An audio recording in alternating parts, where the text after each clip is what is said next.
Hello, I'm Nick Yakabuchi, and our next review is the animated family comedy Shrek Forever After. This film opened on Friday, May 28, 2010, and is the fourth and final installment in the extremely popular animated series that launched almost a decade ago. This adventure reunites the always entertaining cast of Shrek regulars. Mike Myers once again returns as everyone's favorite irritated green ogre Shrek, and it also stars Cameron Diaz as Princess Fiona, and the fast and long-winded donkey is voiced once again by the great Eddie Murphy. Shrek Forever After comes to us from director Mike Mitchell, director of feature films such as Deuce Bigalow, Male Gigolo, Surviving Christmas, and Sky High. And yes, I too am wondering why the director of these films mentioned would have been tapped to take over a juggernaut as large as the Shrek franchise. This film picks up shortly after the end of Shrek the Third and begins by showing us the domestication of our jolly green ogre and his wife Fiona. They now have settled down and are doing their best to raise 3 new additions to their family. Fiona has given birth to 3 girls, I believe, and her and Shrek seem to have fallen into the same everyday situation, and this seems to be taking its toll on our usually adventurous hero. The once feared and intimidating green giant is now very welcomed in town and around the townspeople, and his favorite house and swamp is now part of a tourist attraction. Then at the first birthday party for the triplets, Shrek reaches his breaking point. He goes through a blow-up, and also after having it out with his wife, he goes on a binge where he meets a very sneaky and untrustworthy fellow named Rumpelstiltskin. Now you learn in a backstory that Fiona's parents were mere moments away from signing over their kingdom to Rumpelstiltskin. They wanted him to break her curse and save her life, and we find out that this was occurring at the same time as the events of the first film.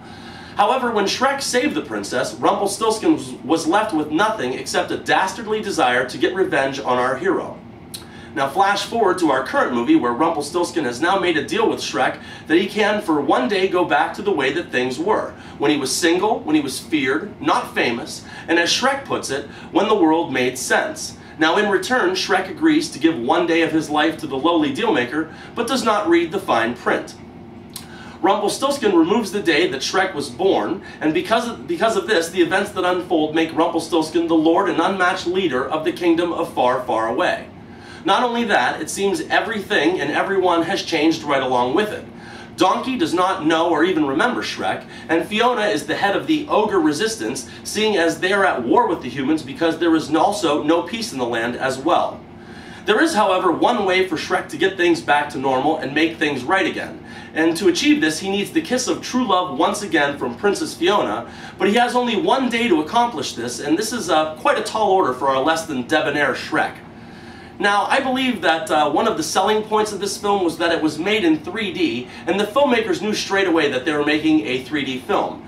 It is truly a brilliant visual movie with first-rate animation and 3-dimensional effects, but also straight away I'd put it in the same category as another movie that I saw from earlier this year, and that would be Alice in Wonderland.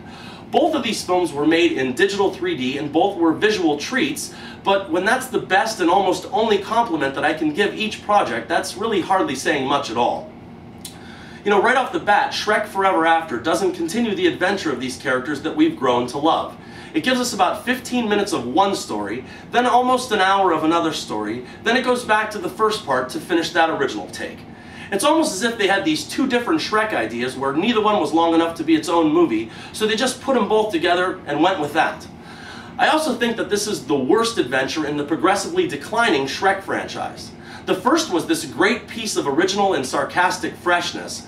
The second one was really very good. Shrek the Third was a bit less than that, and this one falls even further down the ladder, even with the enhancement of the 3D effects.